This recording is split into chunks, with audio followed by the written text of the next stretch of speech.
Why do we love some apps but delete others within seconds? It's all about usability. Today, we're breaking down the 6 core principles that guide the design of every user-friendly system. First up, simplicity.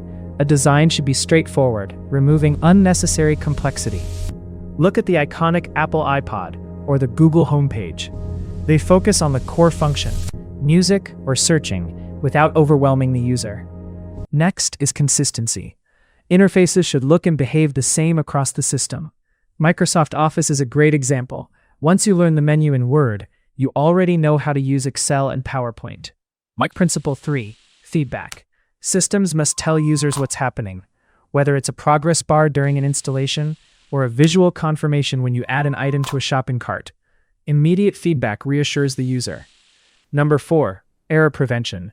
A good system stops mistakes before they happen.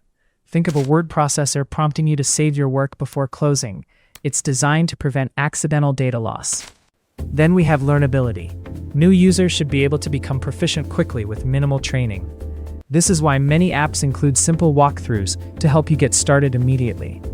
Finally, accessibility. Photos, systems must be inclusive, camera, ensuring everyone can use them regardless of ability. calendar. This includes features like Photos, voiceover for the visually camera, impaired or high-contrast remotes for those with dexterity issues. calendar.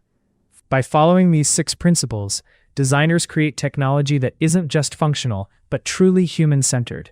Which of these do you think is most important?